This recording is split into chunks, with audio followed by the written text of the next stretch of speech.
we take a lot of time. That's the time, maybe the point in time to thank you for this, Bruno. I think this is very valuable for what we're doing, the association. The foundation of the working group Sustainable Plastic was, we established this a year and a half ago already. And then the forums, we try to keep up live the forums. We see that the forums are attractive enough. They create quite an interest, I would say. Sometimes we have 60 people, sometimes we have 120. Like, we don't really count. We try to project. We try to bring the discussions into a level which include actually every aspect of what we call irrigation, whether it's about landscape, whether it's about agriculture, whether it's about technologies on the cloud, or research areas. We try to be interesting enough to attract the audience to listen, and then everything is being published. And you see this in fact, like a moving icon here. Everything here, everything we do, as always, you can find in our website. So the wastewater reuse irrigation, that was last year. We participated in a call for a project of WaterNet for Agri, which we didn't get any result at the end, but we participated in this call. The summer forum on satellite irrigation to the agrivoltaism. The members survey we did in July because we wanted to be more precise on the way we represent, and the members, every discussion we have, we try to understand what's in there for each one of you guys, ladies. What is it? How do we serve you? Because that's the point in the association. If not, then we're not doing our job. And we are so we try to do this in a formal way and to get the feedback from the members. And this was held by Bruno as well. During the autumn irrigation forum, we talked about the sustainability 4.0, the IoT, machine health, machine learning. We spoke about these topics. We had a cocktail. Usually we do it during the EIMA, this time as well. In Italy, General Assembly, winter irrigation regarding we touched the advancing regenerative agriculture, the carbon science, ecosystem services market, followed by the spring one, which are urban vegetation, and mitigation of heat waves in the cities. If you remember, if you've been there, that was very interesting. We did a little show together. Actually, that was quite spontaneous. We've been requested by the mission of the French Senate to participate in intervention interview that when around water management. That was around a month and a half ago. Around Bruno and myself, we took the challenge. We did it. We were well prepared. We had some technical problems. Normally, you remember, Jean-Maurice, we had some problems on with they couldn't hear me. Anyway, it wasn't a great success. The paper was sent with all the arguments. I think it's very interesting. I think we're going to publish it now in the website. Worthwhile reading. It's in French, though. Yeah, but we can move it. I will translate. Google can help you easily. I think there are good points there, not only because we wrote it, but I think that we did a lot of thinking around how irrigation helps, and it gives us a lot of points of consideration. Even now, during the discussions we're having over taxonomy and so on, I think it's worthwhile reading to open a little bit broader window on the irrigation, as we see it, at least signature of the contract with the House of the European House of Ambrosetti, which is present today with us. That was the first. It is the first project, at least I know, but maybe there were other, that we really took an engagement, a commitment to be involved in something which is quite heavier in terms of everything that we used to do before. That's an activity that we believe that will take the irrigation sector to a different place. That's an activity that we believe that we will enjoy all the members, not only the members, but all the sector of irrigation, agriculture, landscape, all type of irrigation systems, software, hardware, in the field, outside, in the cloud. We do believe that this will take the irrigation sector into the next phase. That's a very strong statement. But we believe, because we know our business, we are now learning with the help of Francesco and Mosetti House. We're learning the terminology, the vocabulary of the European Commission, and we know for sure that we're not there yet. The irrigation sector is not being like presented at all as an economical activity. And if you really want to take this forward, we need to do it together. We need to have more and more members joining us. And this way we'll be able to present what we really believe can be a game changer for the management of water and the irrigation sector. So that's the most, I think that's the largest project and commitment we took, which is also expensive, which is also relatively expensive, I'm sorry, and which is also part of the reason why we need more and more members. We need to sponsor this. We need to make sure that we keep almost positive cash flow on what we do, because we want to do much more. We want to do more and more because we believe that we can do so. We need more members also for this fact, very simple fact that we need more revenue. So the more the merrier also in this aspect. And today we have the General Assembly for us. So these are activities. If you can please move forward. Numbers, because we like to count things. So 5 online irrigation forums, 21 meetings were conducted. We did working groups, board meetings 8 times. 2 board members joined us during this period. Javier, I'm not sure if are you connected, Javier? I'm not sure. Paul Mazout and Michelle was with us today. Joined the board. General assemblies 2 times, 2 face-to-face networking events, including today, dozens of volunteering hours. Because that's the only way we can do it today. And I really want to thank all the people that are involved in the daily activity. We all do it at our own time, and we enjoy it. We need more and more people to help in this one, because it's a voluntary thing we do, because we believe in what we're doing, because we like it, and we have some passion about it. But just to make sure that everyone understands that there are dozens of hours invested here every month from people who are doing this because they believe in it. And I really want to thank all the people. I'm not going to say name by name because for sure I'm going to forget one. But all the people that are involved in the activity, it is really well appreciated. And I think that we don't understand yet the impact that it will create on what we call the irrigation sector for the future. So thank you very much for this. Please keep on investing time. And for those who really wish to invest time with us, you're more than welcome to join us. Everything is open. We welcome everyone. Everything is transparent. Everything is being reported. Everything is being on the table. We just need more people. If you believe that you can add your wisdom, please join. It only costs a little bit of time. And we really we're really keeping running quite fast here on this one. And there are 4 members, 23 members join us, and 4 members we politely ask them to leave the association because they bad payers. Okay, it's very basic, It's not that if you don't pay for it, don't thank you. Okay, we don't have time to chase anyone. This is just a waste of time. So we are kindly ask 4 people, 4 companies to leave. They happily left, I guess. There was no conflict here. They just left. Okay. Few words to conclude this part.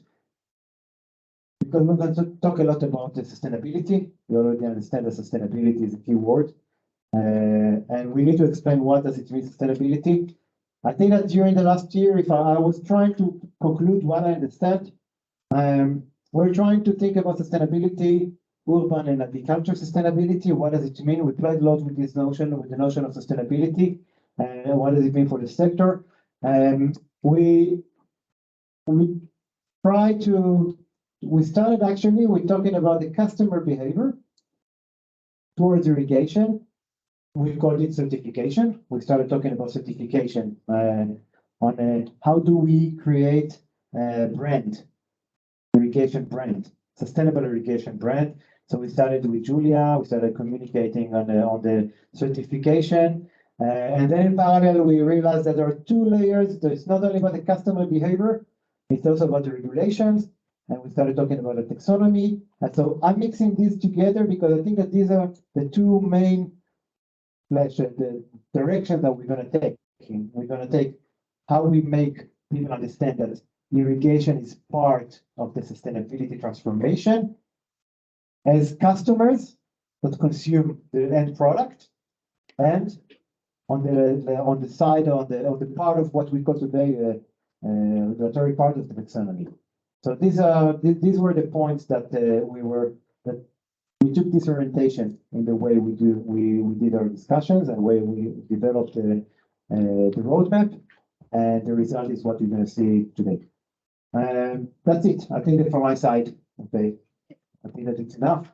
Let me introduce you with the working groups, and each one of them will take his own words. Briefly, we're going to start with this. Let's start with the second one. Let's see, because the first one, sustainability in agriculture. Yeah, this is the first one, but I would like to do the sustainability at the end, because the sustainability will come together with the interesting presentation on the taxonomy. So I start It's with part of this group, actually. So let's start with Santi. As I'm not sure it's going to get there all the way. So Santi is responsible for the urban landscape group. Welcome, good afternoon. And well, this is the working group that we started a year and a half ago, more or less. So yeah, and you see the co-participations. Please go ahead first. We have a road like what we call a white book with the results of after all the discussions of the meetings we have had. And these are we have to make a summarize here. I present you like a summarize. I think that you have the summarize that you will publish on the I send it to the members, and it is available on the website. Read the full thing that we achieved, or what the conclusions you can read. Here is just the summarize, and these are the points the bullets we put. Is key benefits of urban green spaces. We were speaking about exposure to nature, protection of urban biodiversity, review of pollution and noise. So each of these points have been developed, so you can understand that the reduction of pollution, that we take out the pollution of the cars, the CO2, the production of the oxygens, well, all these kind of things. Every one has been developed. Enhanced population, well-being, and the health. So all the benefits of the green areas for the people, the parks, mental and healthy. So all the things, and all has the biography that with the reference that you can read as well. Reduce urban heat islands. This, for example, it's clear that you can reduce between 4 and 8 degrees, and with the heat islands, or even the reduce of the consumption of the air conditioners, about 40 or 45%, I think it's the point. Development of recreational activities and heritage values. So with some gardens with nice parks, especially the Greeks, the Romans, and all the areas that we have in all Europe. So everywhere you can this is important also. Next one, please. Yes. Another one is adaptation to the climate. So optimization of water location. So it's important when you are now with the weather climate, how you have to design, how you have to use irrigation. So this also is developed at this point. Controlling irrigation, being prepared to scarcity episodes. We are now in Catalonia, in Spain. my country, Catalonia, we have now is banded to irrigate. So only we can irrigate the trees or use the recycled water. So this is a thing that didn't happen since many years. So this is a pity. If you go to Barcelona now, you will see all the grass is brown. So this is happening. So it's not just will happen in the future, it's happening now.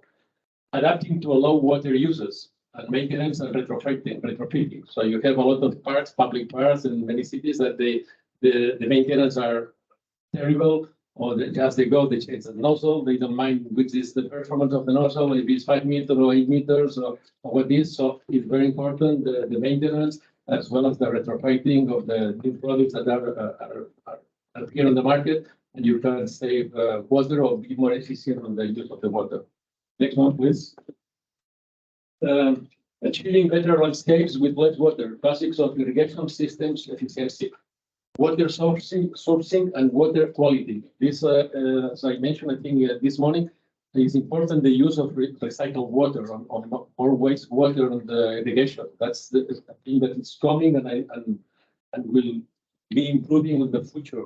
Some countries, like I'm thinking now, in Israel, we are using a lot of recycled water. Also in Spain, we're using a lot, but in other countries, it's not too. Even they don't have this concept. Even sometimes when I remember in some countries in the past, when you say we can save water, they say, why we have to save water? We have plenty of water. So I think these are concepts that are changing that people have to think about. Filtration of the system. So if you're using water for the lakes or recycled water, you need the filtration. Irrigation systems design and product selection. It's very important to start with the design. This is you cannot just to say, okay, make irrigation. You need to know the pressure, the pipes. You need to do a design. That's very important before to plan irrigation. Irrigation system installation. Not everyone, and that's what you were speaking today about the people to work or labor people in irrigation. It's important to train and do the training that we spoke also today. Not any plumber cannot do just not just to put pipes together. You have to understand and you have to know. It's not difficult, but they have to have a training on how to do a program, a controller, all these things. That's important, all these things. Irrigation scheduling, systems operation, and retrofit and improvement of existing irrigation systems. So as I say, the technology is changing, so it's important to do the retrofit to update the systems. Please. You told me 3 slides, I think. I forgot one. I don't know. Irrigation industry solutions for improved irrigation efficiency and water conservation in urban areas. So we have developed also, we spoke also, we spoke about this subject. A large range of technologies and products are developed and available on the market to improve water conservation. So we have today pressure compensate drips, check valve, irrigation solutions, different plants that adapt to the Mediterranean areas, for example, pressure regulators, price feeds, check valve on square feeds.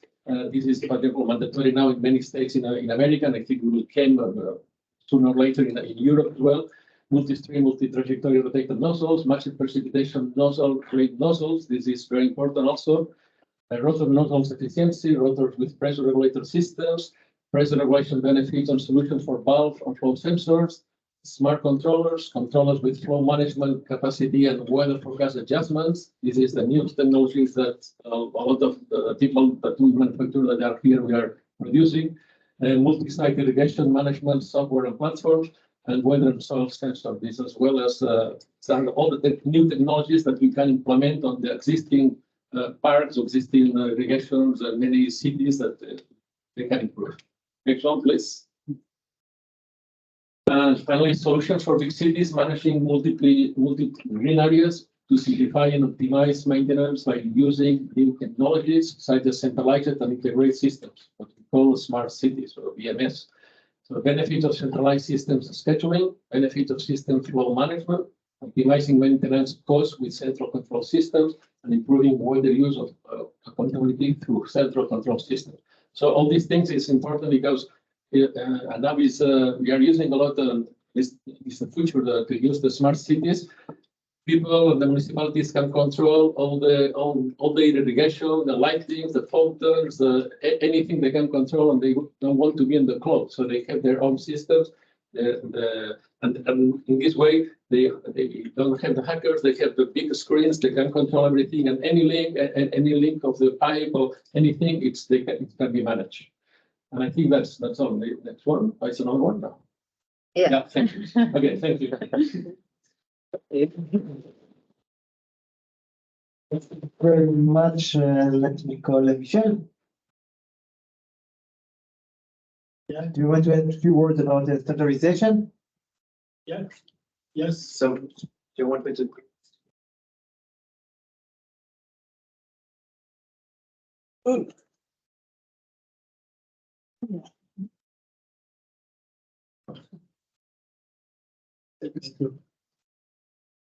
yes, we have for standardization, we have two TC. TC 144 with the security problems. And also TC 334 within about the technique of irrigation.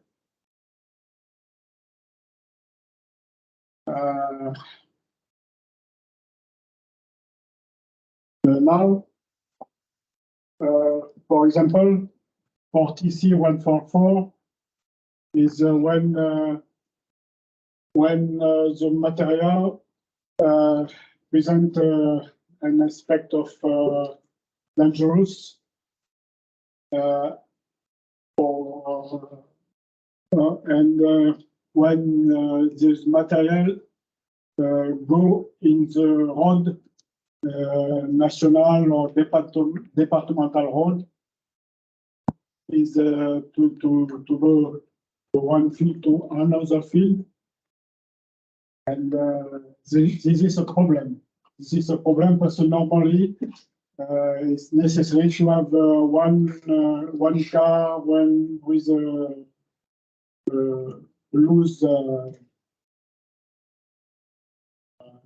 gyroscope. And well, nobody can do that. And this is a problem. And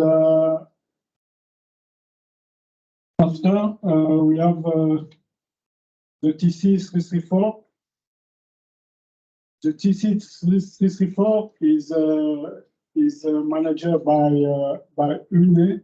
UNE is a Spanish organization, and they are not active, and this is a problem. So we know that, and so I will contact directly ISO organization in Israel to have the information and to go away. Okay. What is interesting in the future is to be a part of Robagri. Robagri is an association about automate in agriculture. There is now 84 members in Robagri, and they are studying about the new regulation, machine regulation. In French is directive machine.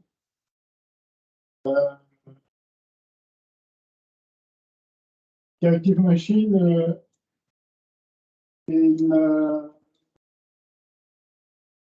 what will be obligatory in 2028 and was necessary for each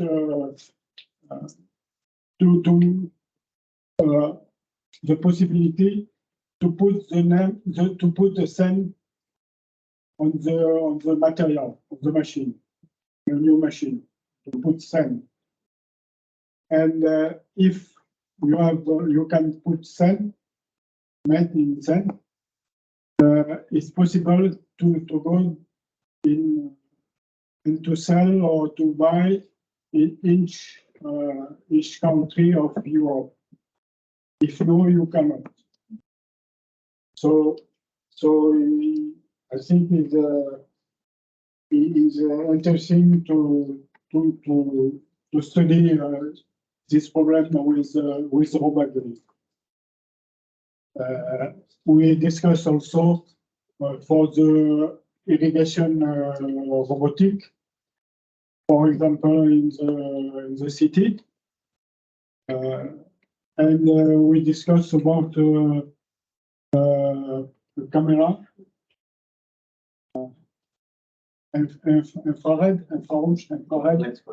infrared camera, because there is it's dangerous if they have a shield or somebody who is sleeping.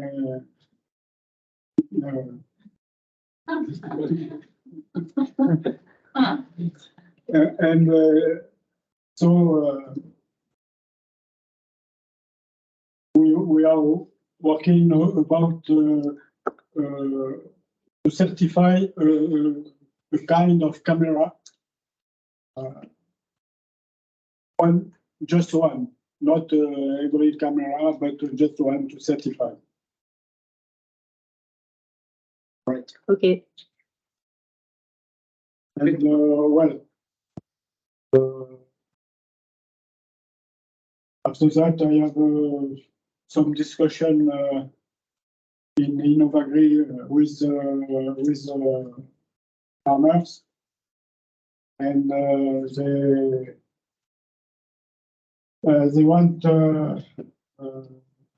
want solution for recycling polyethylene pipe for mill machine.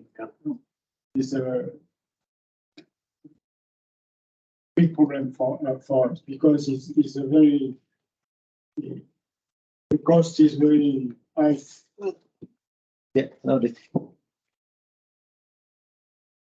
Thank you.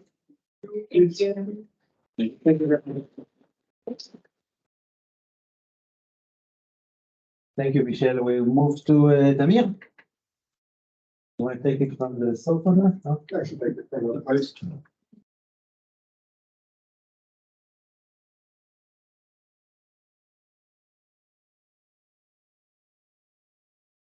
We have few people now as members of the group, and since today, we'll also have Francis Manuel to join us in a group, which is excellent, because we really do need more people, because there's physical work to be done for developing education program for the irrigation. At the moment, we are working on the project together with Paul Andreda, who some of you know was for many years involved in Normalement, il devrait être.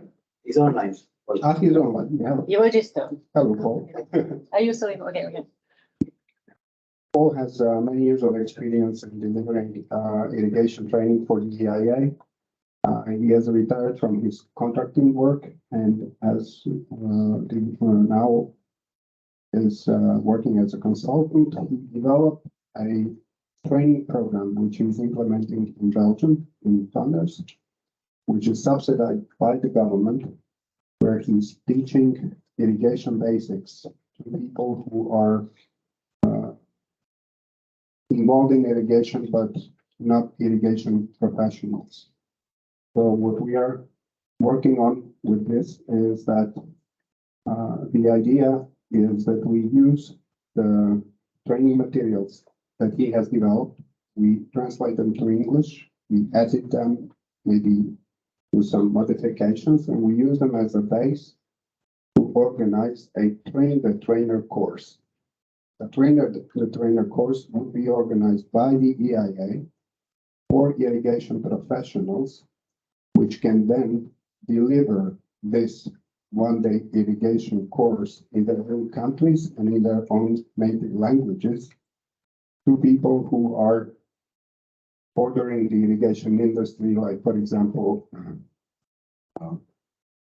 landscape designers, municipal water management planners, and similar audience. So the objective of this is, of course, aligned with EIA objectives of promoting competence in landscape irrigation, and also to widen the network of irrigation professionals able to deliver training in their own language and in their own country. And disseminate, of course, important information about proper design and all the basics of irrigation, competent irrigation. At this moment, we are waiting for the English translation of the booklet, and then the work group will analyze the booklet, give comments, and we have to decide how do we move on from there. Once we have the training material, then we have to engage into developing administration background of this project, implementation procedures, all the arrangements that we have to make internally, people that are going to manage those courses. And the idea is that we try to organize the first trader training event by autumn next year.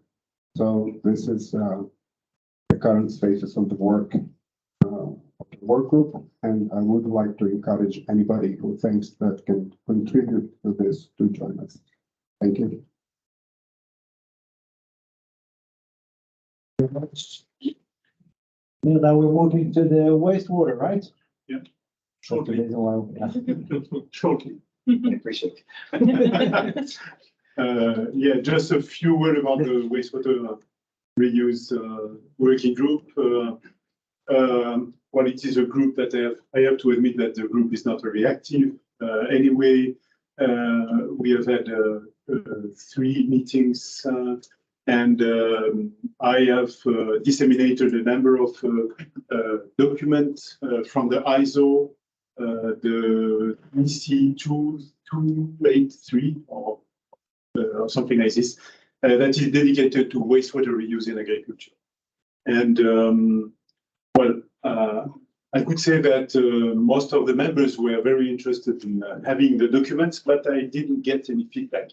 And in particular, I disseminated recently one draft document for the description of wastewater reuse in golf courses. If some of you are interested in having this document, I can give you the draft, and I would love to have some return. I think it is on the website, the document. No, you send it to me? You're not allowed to put it. Oh, you were not? Okay. It's too late now. Yeah, it's too late. Okay. I can take it Okay, back. and then the 2 points that I want to mention was first of all, it was identified that there is a real need, as we discussed it this morning, about training and education on this question of wastewater reuse. There is a lot of the members and non-members that answered to a survey in which they say that they have been confronted to wastewater reuse, but they are really lacking skills to know how to process with this kind of project. This is the point about reuse and question. I stay short.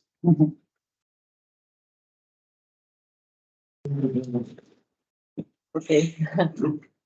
So this is the working group 6 communication.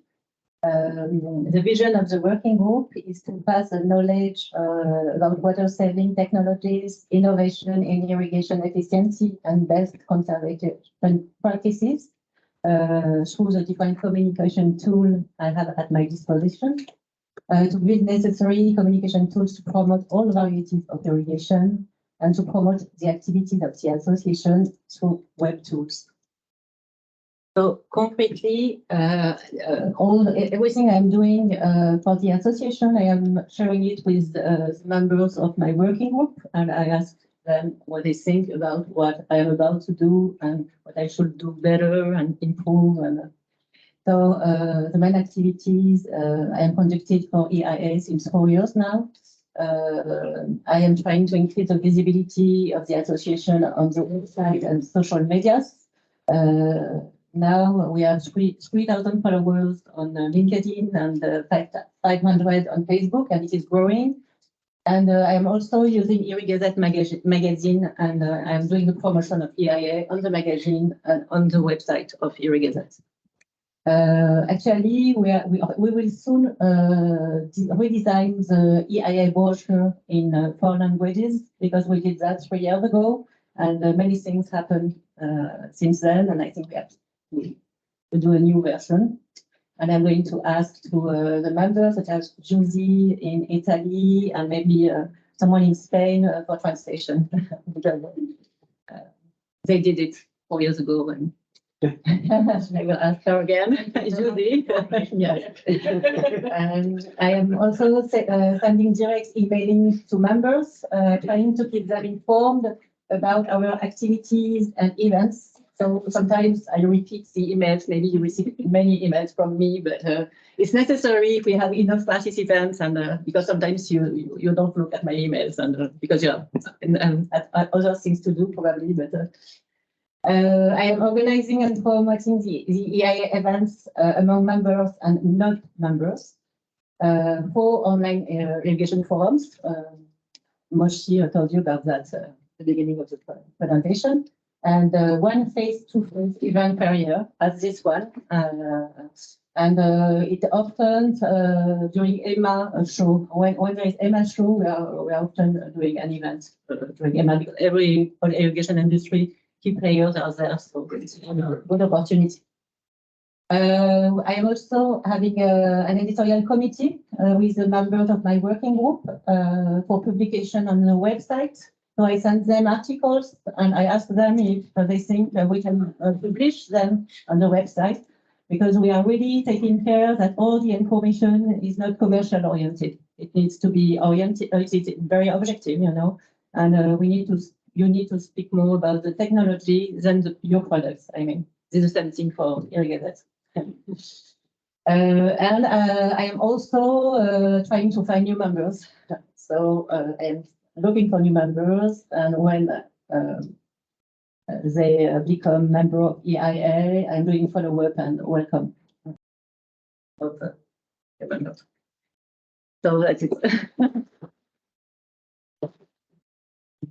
Flora, maybe it's the right moment to thank you for hosting us the EIA today, this beautiful place. Thank you for this. Moving to the. I'm going back to the first one. Yeah. Yeah, there. Okay. It's me. Okay. Good afternoon. Thank you for the attention. I would like to thank all the contributors to this Sustainability in Agriculture Working Group led by Julia Dufresne. Actually, our goal is the promotion and activation of projects that pursue the Sustainable Development Goals, with a particular focus on irrigation agriculture. How do we do that?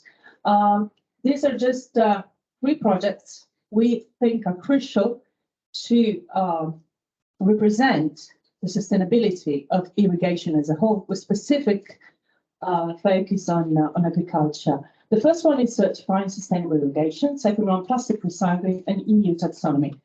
I'm saying these are 3 different projects, but actually we'll find out that all of them work together and are functional to each other. First one, can you please move on to the next slide? Thank you. Certifying sustainable irrigation. We thought that probably we need to label irrigation among sustainable practices in agriculture. Basically, there are nowadays agriculture products. So there are farmers who get their products certified by certification agencies. But if we investigate on that, irrigation is not mentioned among the practices requirements to get a sustainability certification. Okay, it's just water. That's it. So what we're trying to do is trying to find the right method and the right words to get irrigation included among the requirements for farmers' products to be considered as sustainable. In other words, that's the process we are going through.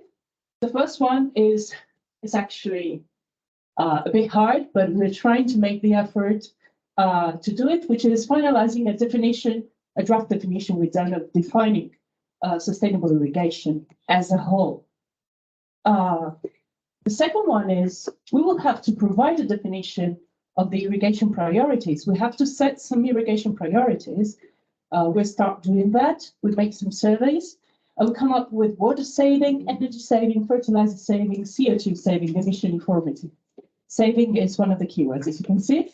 Now we'll have to do the hard work of defining the data range for these metrics to be considered as sustainable parameters.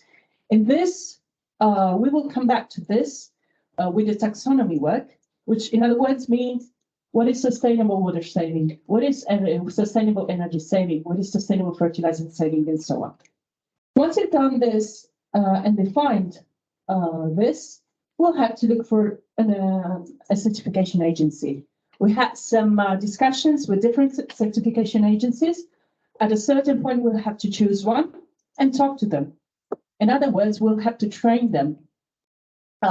Training is also something we have to do with these people who are somehow in the middle of decision makers.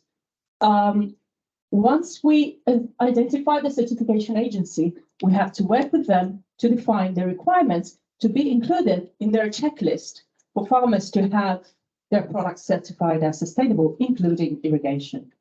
Of course, as mentioned before, we could also create a logo and a claim. That's what we'd like to do. An irrigation logo, which is it doesn't brand the company, but it just brands the irrigation practice, sustainable irrigation, and a claim to be placed on the final farmer's product. And then we'll have to find the pricing for farmers or food companies who are the target of this project. There is a subgroup within the Sustainability in Agriculture Working Group led by Ido Ranan. I don't know if he's here, if he can hear us. Ido, are you here? I'm here. Yes, I'm here. Would you like to say something, or would you like me to say something, please? Yes, I can speak. So the working group is working for a while now. You could see that on the slides that Moshe presented before. We are constantly looking for the way to benefit the common industry, as we understand that we are working under the house rules and under competition, and recycling of plastics is being dealt heavily and differently across the EU.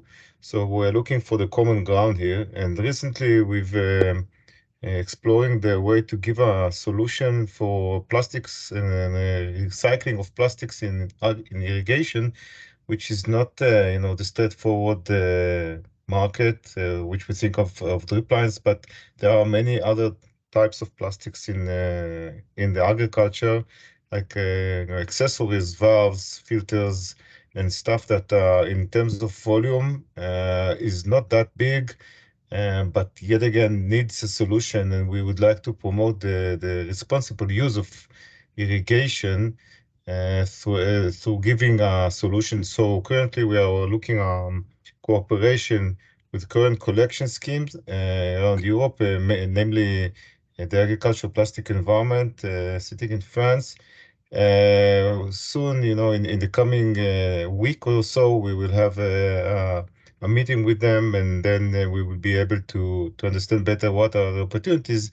The idea is to join them with a pilot of collecting those accessories and bring them for recycling. Thank you. Thank you. Thank you very much, Ido. Yeah. And then we have, EU taxonomy. I'm not the one who's going to bother you with the description of the taxonomy. Francesco will do. But first, I'd like to tell you why we believe in this project. We are an association of companies. Each company sooner or later will have to report on sustainability. Right now, there is some rulemaking going on in the European Union, which is saying basically what is sustainable and what is not. What is sustainable is what will receive the funds from the financial business, which means that our customers, the end users, will receive some funds at a certain point just on sustainable solutions, sustainable activities, and sustainable products. The reason why we are spending so much time on this project is because each of us, and the reason why we're spending it together is because we have the chance now to make the rules, not to suffer the rules. If each of our company alone applies for some audience at the European Union, we may be heard, we may be lucky, but if we all together say something and speak with one voice, probably they will rely on us more. The hard work here is that taxonomy, at the end of the day, is finding a common language between each of us and trying to train the European Union on what is irrigation and why irrigation is good and is not bad. Because policymakers not necessarily know how it works. So we are the experts, but we had to speak the European Union language, which is not necessarily our language. That's why we need a consultant. I would like to pass the floor to Francesco Dubini from Ambros and House, who is our consultant for this project. He will introduce you to this project and hope you find it useful as we all do in the working group. Thank you.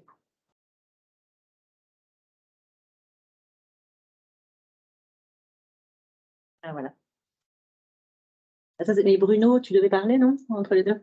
Ok, ça va. Hello, everybody, and first of all, thank you for the introduction and for hosting me in this beautiful day and association meeting. So, if you want, I can turn the slides. Yeah. If you want, okay. Okay. But I can do it. No, it's not easier because. Yeah, but for me, Okay. maybe it's better. Okay. Thank you. So, just a few words to introduce myself. I work for the European House Ambrosetti, which is a think tank and management consulting company. And actually, I work specifically in the practice that supports companies and organizations in integrating sustainability into their business model. We do so through different tools and different instruments, but in this case, we are supporting an organization in an advocacy and policy in the policy sector in general. So my presentation is around the three key messages. Maybe you can move there so you're going to be on the camera. Okay. So now, if it sorry. doesn't bother you. No. Okay. I will ask you. That's a better film. Okay. So the presentation is structured around the three key messages. So let's start from the first one. The first one says that sustainability is no longer an option. As probably most of you remember, in 2015, in the Paris Agreement, most of the governments around the world agreed in the objective of maintaining the increase of average temperatures under 1.5 degrees in order to avoid the worst damages of climate change. But one of the most important things that happened in Paris is that the Paris Agreement gave to the financial sectors the challenge to drive the sustainable transition and towards the orientation of capitals towards sustainable economic activities. So actually now the European Union, from that moment, the European Union is working, asking companies to produce higher and higher quality information about their sustainability performance in order to give the opportunity to investors and member states to take decisions that can concretely drive the change towards the sustainable transition and reach the goal set by the COP21 in Paris. So, Next slide. yes, please. Il faut que j'amène encore. Okay. So, Autonomy. okay, great. That's easier. Thank you very much. So here we can see that in the last 10 years, there has been an enormous regulatory activities on climate change. In particular, worldwide has been issued around 700 regulations about climate change, out of which 400 only in Europe. And if we look which are the industries that are mostly touched by these regulations, the financial sector is the one that is more than other sectors, more than other industrial sector is called to take an action and to change and to drive the change towards sustainable transition. But actually, if we look today at the current policies and the current objective and action set by institution and government, it's not enough to tackle climate change.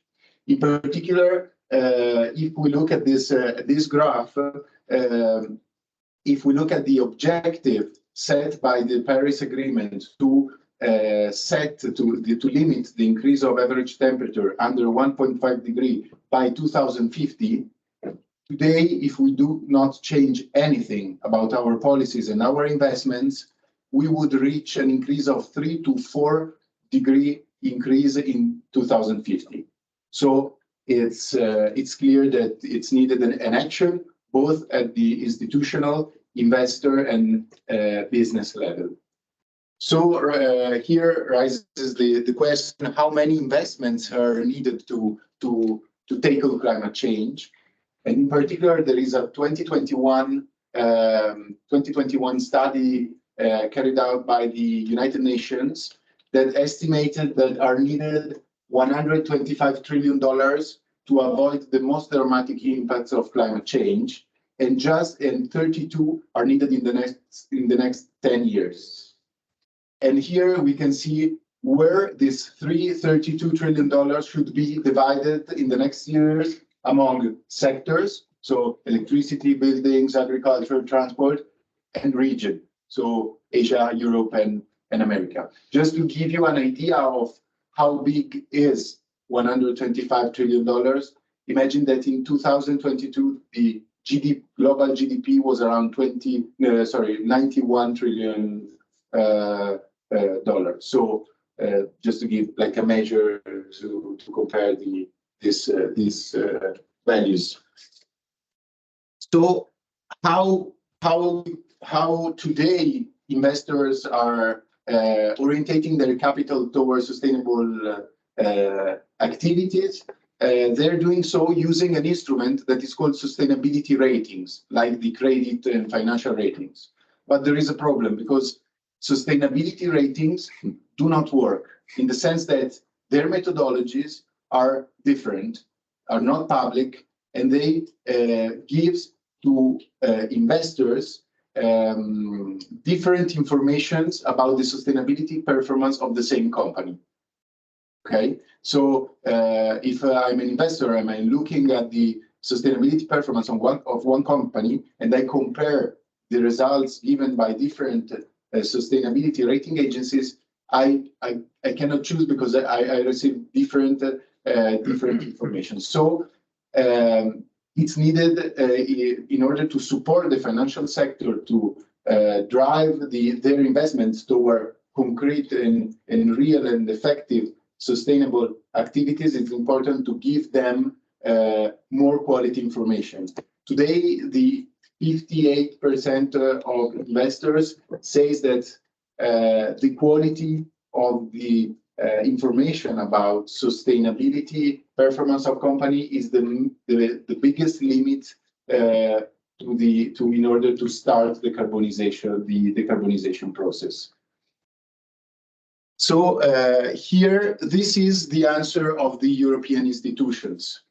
In this scenario, the European Commission decided to launch in 2018 and then again in 2021 a strategy that is called the Strategy for Financing the Transition, that as a first action defined the European taxonomy. That is what we are talking about today. That this aims to be the first classification system at the international level to measure the sustainability of economic activities. And it aims to do so setting up a science-based system. Okay. And the second main action concerned the disclosure, because in Europe, more and more companies from today and the next days will be obliged to publish a sustainability report explaining their sustainability performance, and they have to do so with stricter and stricter requirements in terms of reporting.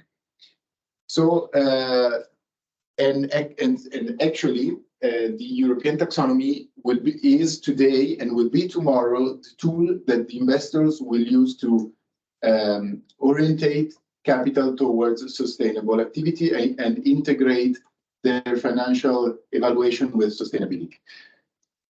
The second message now is about irrigation, because irrigation is not recognized today for its sustainability potential, both at the industrial level and both in terms of the contribution that the industry can give for water saving. And this happens because the European taxonomy, that is a list of economic activities, today do not cover the entire economic system. And the irrigation industry has been included in the taxonomy only partially. And this, if it doesn't change, this may represent an important risk in terms both of access to capitals made available by sustainable finance and also in competitiveness on the market. So it's very important to be represented. In the list of categories, I think there is water saving, economy in water, and I don't really understand why irrigation, which is typically saving water by using it in a better way, is not as such considered as a sustainability potential. The reason today is mainly, I would say, it is mainly political, because the European taxonomy has been developed by the group in the European Commission that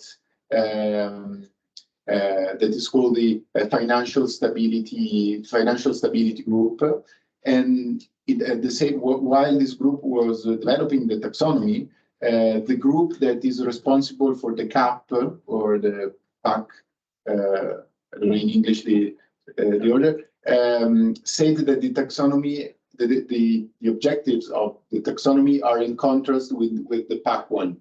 So they blocked the integration of the agri-food sector and all the other industries that are around the sector to be included in the regulation. So just to try to explain you very briefly what is the European taxonomy. The European taxonomy is a list of economic activity that can potentially give a substantial contribution to the achievement of 6 environmental objectives that are climate change adaptation, climate change mitigation, protection of water, circular economy, pollution, and biodiversity.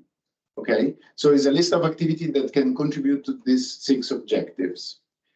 And for the regulation, for how is organized the regulation, an economic activity can be defined as sustainable if it respects 3 conditions. four, let's say.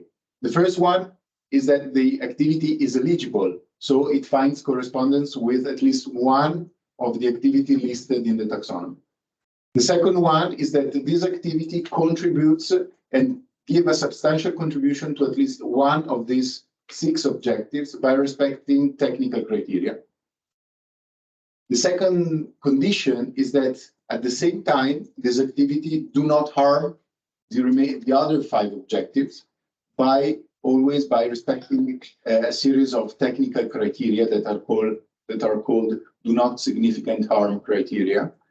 And as a third condition, the activity has to respect a series of minimum social safeguards, mainly about work conditions and human rights. But the interesting thing is just here, because a company has to measure itself against the taxonomy in terms of the share of revenues, investments, and costs eligible and aligned to the taxonomy.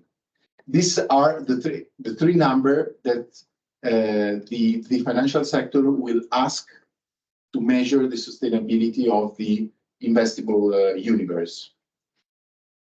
Until now, the regulation, the taxonomy regulation, is in continuous evolution because, as you can see, it's quite complex and technical and so on.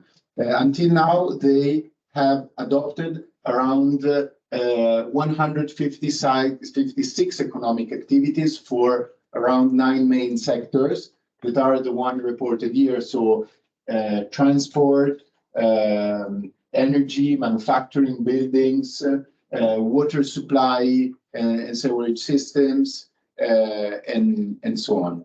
So it's a continuous evolution. And what we have seen already with the project team is that there is just a partial coverage of the irrigation industry if we look at all the activities that are carried out within the association and for all the products and all the markets. Your industry is touched mainly for the manufacturing of raw materials, so iron, steel, plastics, and so on, for the monitoring systems, and for the consulting activity. But actually, the core activities of manufacturing and distributing irrigation systems and their components is not included in the regulation.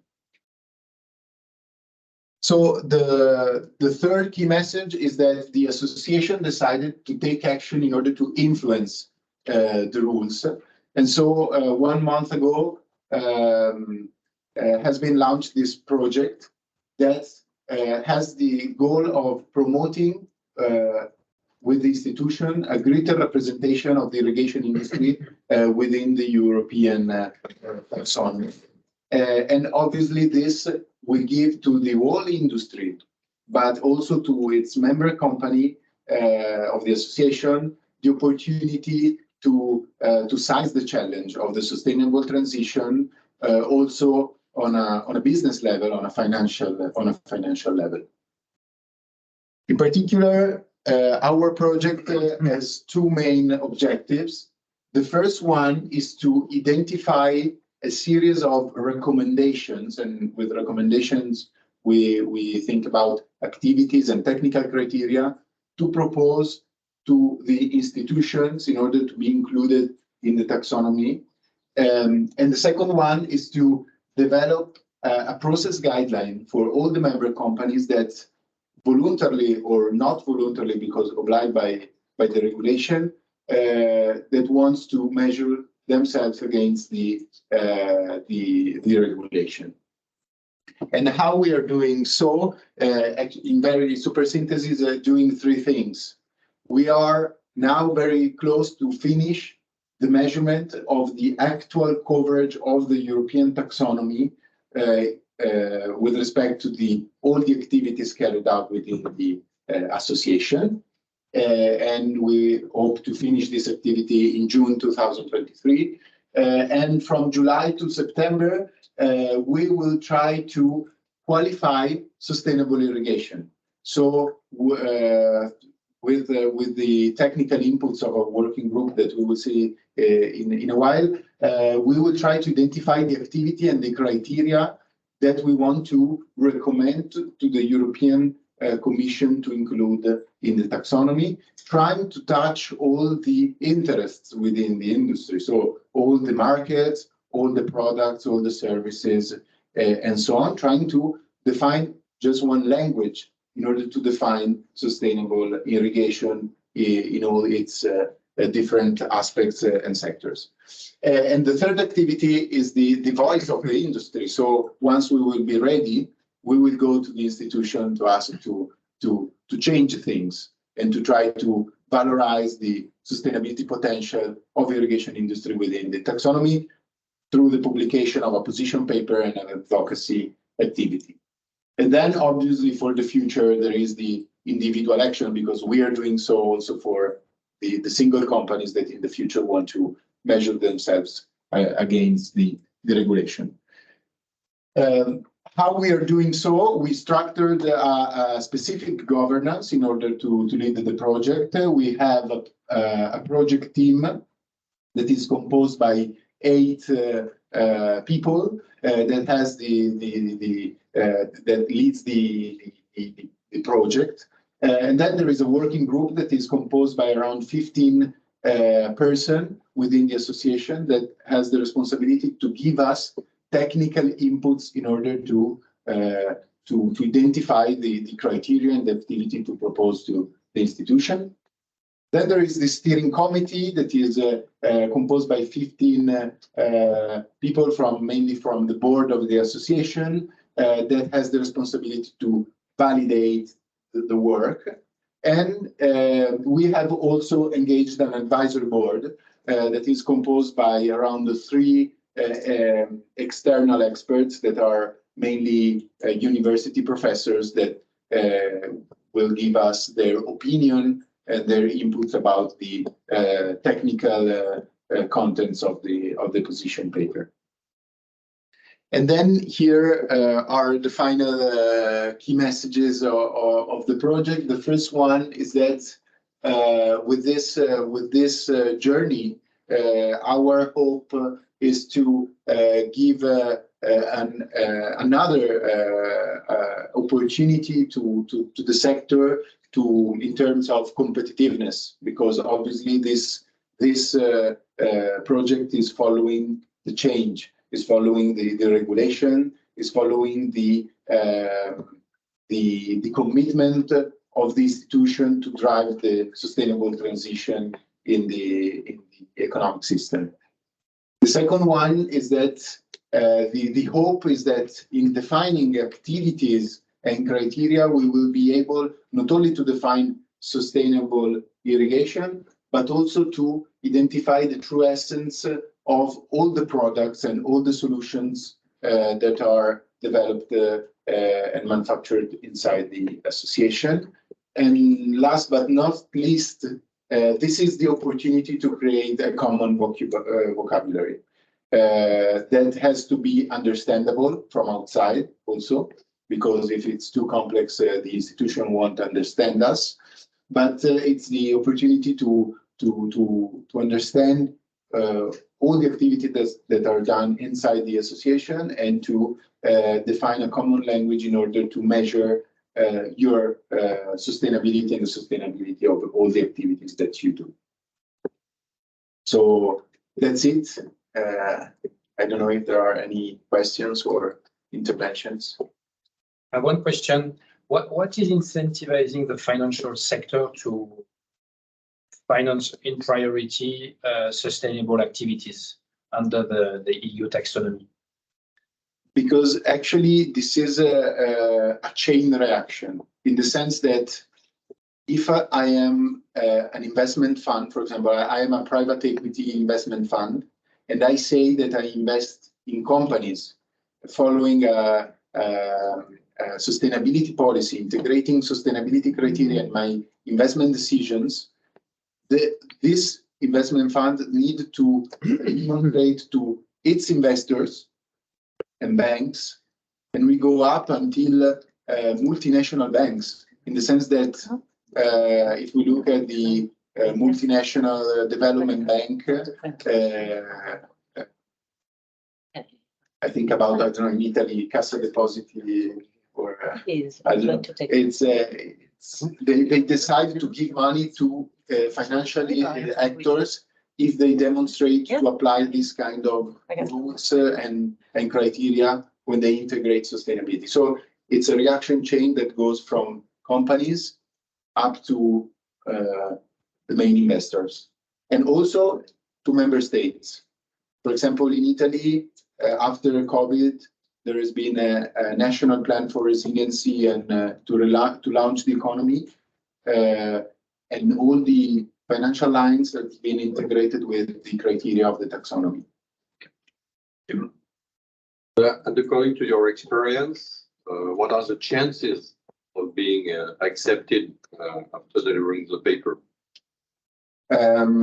Actually, there is no much experience on this, in the sense that the regulation was burned 2 years ago. And so what I can say is that many industries are doing this. For example, the energy sector is facing a huge challenge because in the taxonomy has been included the production of energy, but not the sell of energy. So if I am a company that produces and sell energy, the biggest amount of my revenues cannot be valorized with the taxonomy. So what I can say is that it's a new regulation with many gray areas, and many industries are starting to advocacy activity in order to be included. And what I know, because I have the chance sometimes to talk with institutions on this, the feeling is that they want to be as much as more inclusive as possible, because they want to make a good job, obviously, and support the sustainable transition. I think maybe there's one thing to add here. The sooner the better. Yeah. Because things are being created right now. There will be more complex later. Yeah, exactly. It's easier. You have to be in the project now and. Yeah.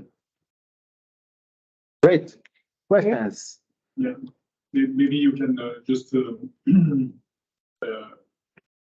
say something about the type of company that are targeted today, that will be targeted in 2025, and how this will finally target the small actors that are composing many of the members in the association. Okay, so actually this regulation is in force since 2020. And this regulation up today applies to all the companies in Europe that falls into the application scope of the non-financial reporting directive. That is the directive that asks to companies to publish every year a sustainability report. Okay, so in Europe are around 11,000 companies that corresponds to large listed companies with more than 500 employees. From 2015, from 2015. Yeah, no, sorry. Yes, sorry. From 2025, these companies will become 50,000, because this regulation will apply to all those companies that respect 2 out of 3 criteria, that are 40 million euro of revenues, 20 million euro of positive assets, and 250 employees. So all those companies that are around today are around 50,000 in Europe will be obliged to publish the share of revenues, investments, and costs eligible and aligned to the taxonomy. Today, if you go to see the sustainability report of the main listed company in Europe, like, I don't know, whatever company, you can imagine that you will already find these 3 KPIs in their sustainability reports. And actually this will interest not only the company that will fall in the regulation scope, but there is also, the European Commission is also pushing all the companies that will fall outside the scope to apply this regulation, because to the little and medium enterprises, because the application of the regulation is an opportunity in terms of access to capital, so into producing a large amount of information that are comparable and aligned with this taxonomy. I have another question. So the association will be certified as sustainable if we succeed, and automatically all of the companies which are working in irrigation will be also considered as sustainable? Actually, the project objective is to propose to the European Commission a list of activities that are carried out in the association, with a proposal of technical criteria that are technical thresholds that define if this activity is sustainable or not. So the association will do so, and then the issue for the single company is to measure themselves against with this criteria, activity and criteria. So the goal of the project is to also balance all the, in a way, also the interests of all the actors and the stakeholders involved in this process. If I can add something, also to answer your question, it's actually in the analysis, we're trying to make the effort to have a vision of the irrigation industry, not just today, but in the future. There may be some areas of irrigation that probably right now we don't see as very relevant, but they may become relevant in the future. So it's not certifying, actually, we're starting from the Irrigation Association, but it's not about companies, it's about each chain of the irrigation system as a whole, from upstream, very upstream to very downstream. So we are focusing on the technology, and then each company will have the chance, as he said, to measure themselves against the taxonomy according to their own sales, investments, and costs. Right now, we are not talking about that. We're just trying to explain the technology to the institutions, because it seems that irrigation is not considered. And what we're doing is describing the technology. Then the company matter will come individually for each company. But at least each company will have, are accepted, that's a reference to say, I'm selling irrigation, so what I'm selling is sustainable. Yeah, pretty clear. Yes.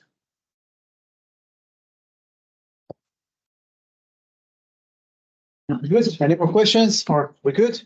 Yeah.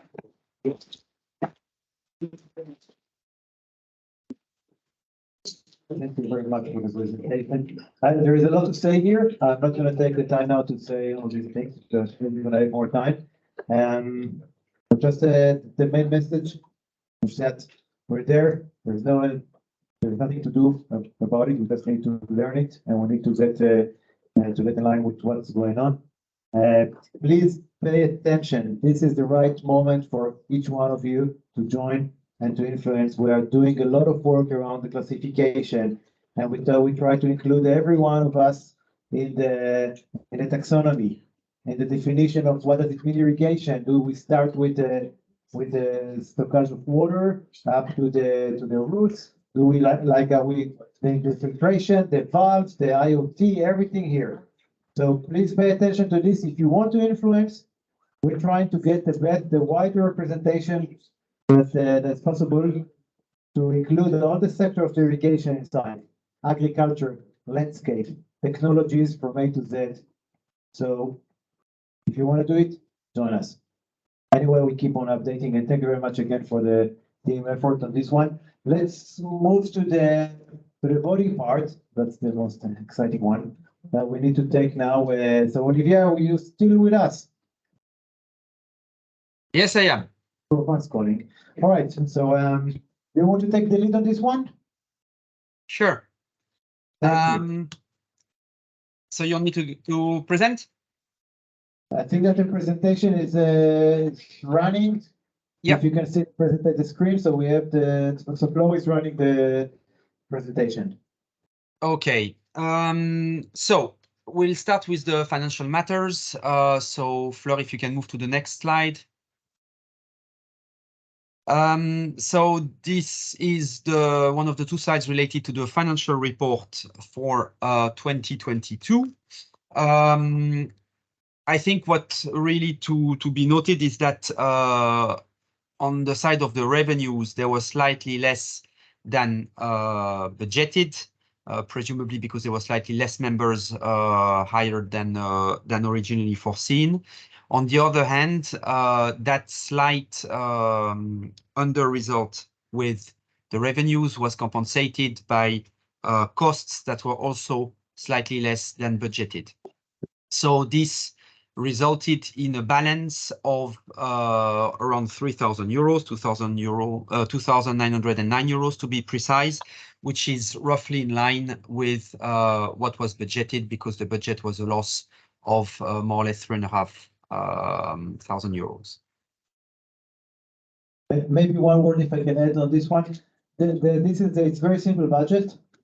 Besides the fact that we're not gaining any EBITDA here, and we don't want to do any profit. We want to finish the year on a zero.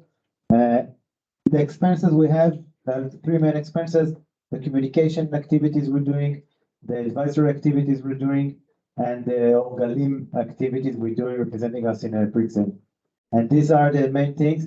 If we do have some opportunity to take a little bit more, then we do a little event like we're doing today, and or we do in EIMA or anything like this. But these are the things we're doing. We really try to keep it as lean as possible, because we need every penny and every euro here to support the main goal. So don't be surprised to find the negative numbers here. It's not our business. It's not your business. The business of the association. We're trying to maintain as much as we can closer to the zero. Okay, Olivia, we can. Yeah, if there are no questions, then I would move to the next slide, which shows the balance sheet, or a simplified version of the balance sheet. So that mostly here, what's important to note is the bottom line, which is the assets. Maybe one point for your information is that, as you can see, the debtors, i.e. unpaid membership fees, were of nearly 13,000 euros at the end of 2022. You may note that now this number, i.e. the unpaid membership fees from 22 and before, has gone down to about 5,000 euros to date. Then if you look at the bottom line, that gives the net assets of EIA on the 31st of December 2022, and these amounted to around 40,000 euros.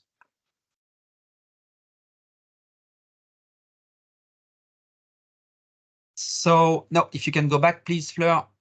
Okay, that's correct. Formally now, we need to ask the General Assembly to adopt the financial results 2022 and to discharge the Board of Directors. So what I would suggest, maybe to make it easier from a vote counting point of view, would be to ask if there is anybody who is against the adoption of those financial results, whether online or in person.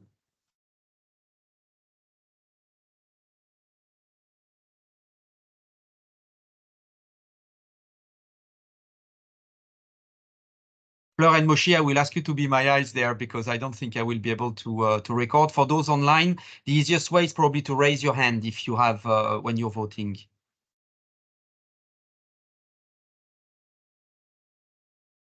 So do I conclude that there's nobody against? Okay, so is there any abstention on the adoption of the financial results?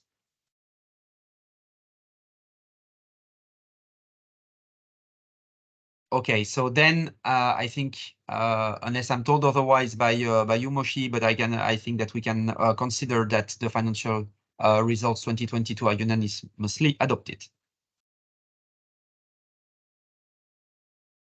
Okay, I'm not hearing anything anymore. Is that normal or is it because the mic is muted?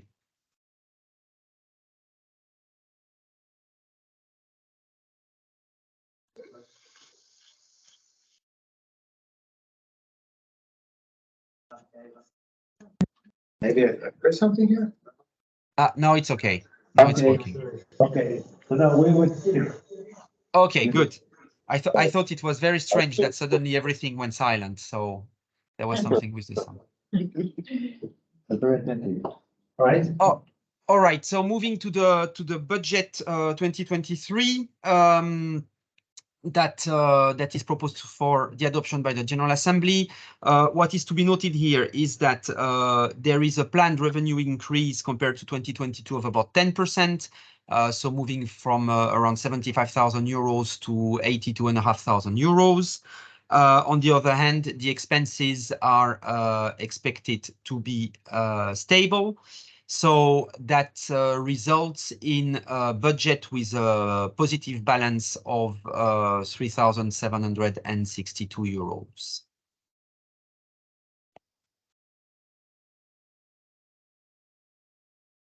Okay, so I think I will proceed in the same way as with the financial results. Is there anybody against the adoption of the proposed budget 2023? We just have a question here. The Aix-en-Provence project is not. It's a very good question. Yeah, I was going to ask. Just checking if you're. Now, this is the original budget that we adopted at the beginning of the year. During a board session that we had, we took a decision to make a commitment and to engage with Aix-en-Provence. The total cost of the Aix-en-Provence project is concluded to be 58,000 euros. 58,000 euros. Most of it will be this year, will be taken account this year, and a little bit next year. The way we do it is that we are, first of all, we're going to have more income because we have more members coming. Secondly, we have our assets in the bank. We kept for many years, which will conclude to be 30,000 euros, right? This 32,000 euros, I think we have in the bank. 30,000 euros in the bank.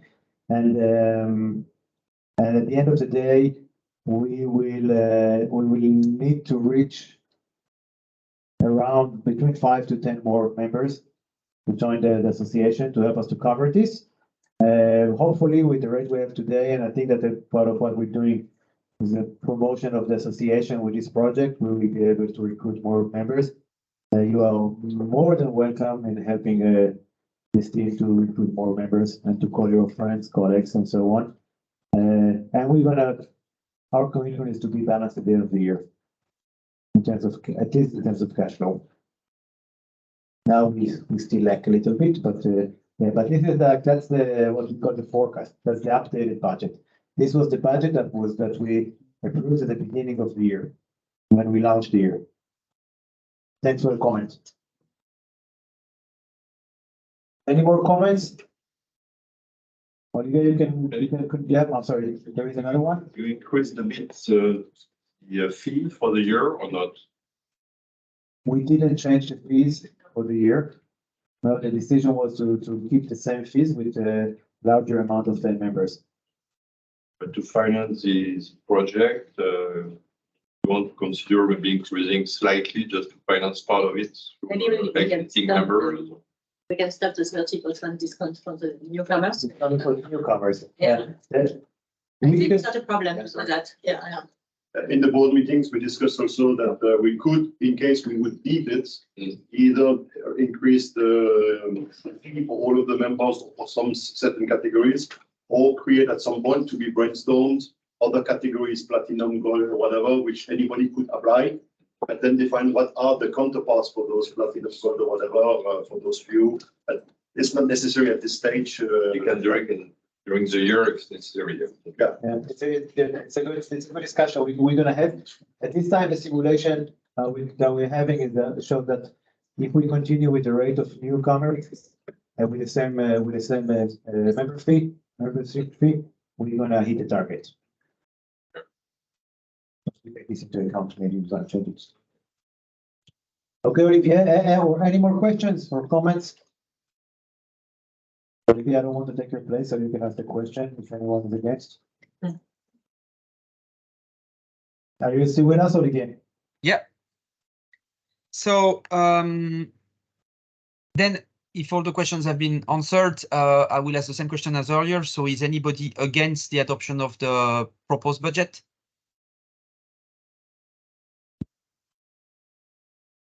No. I don't see any fingers here. Is Anyone anybody? online? Sorry? No, sorry, please go ahead.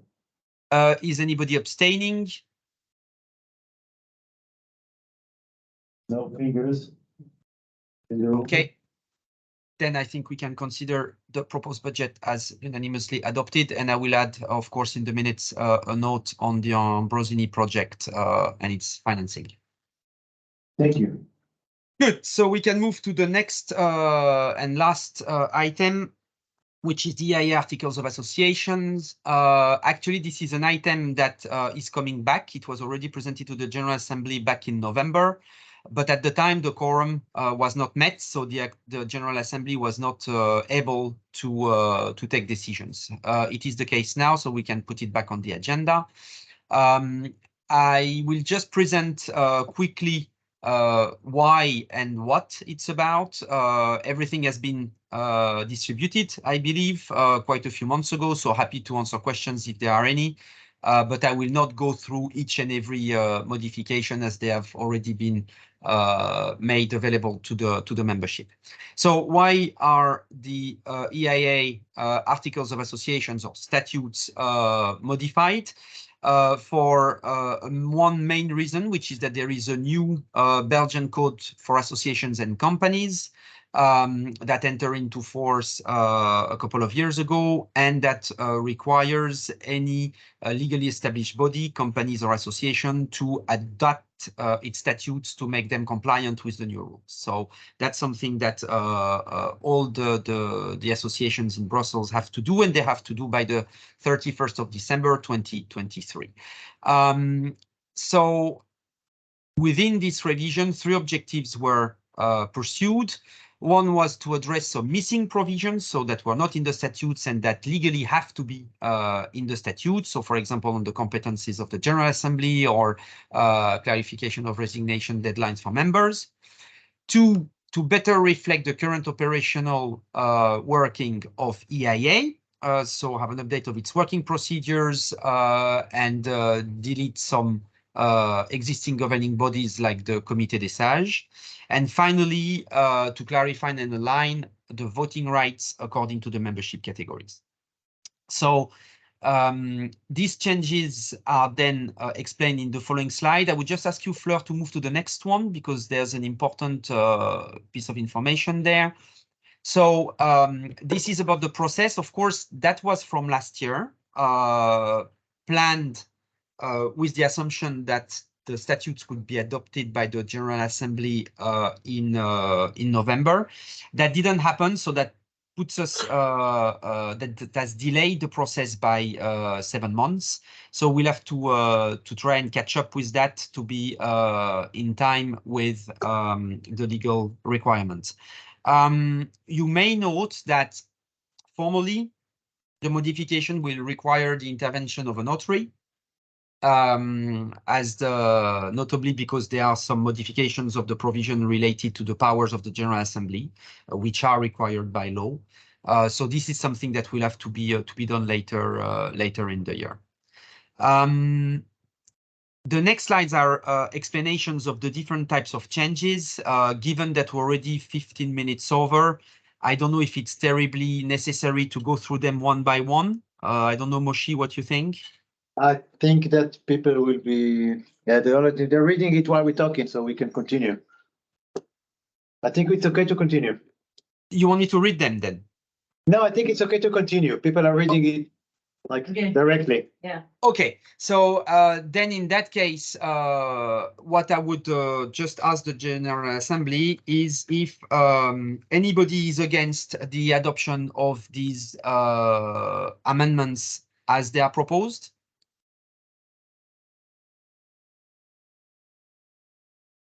I hope that you're looking at it. There are some concepts here that we discussed, just to make sure that that you understand that about the association, the part of Europe, European participation, the need to be present in Europe. The decision of the association is recruiting members which are non-European as well without voting voting rights. There are some concepts here that were discussed during the few board meetings, and we took, and this is actually the conclusion of everything here. So if you feel that you need to read to get deeper, please do, or we are more than welcome to ask questions or continue to contact us on this one.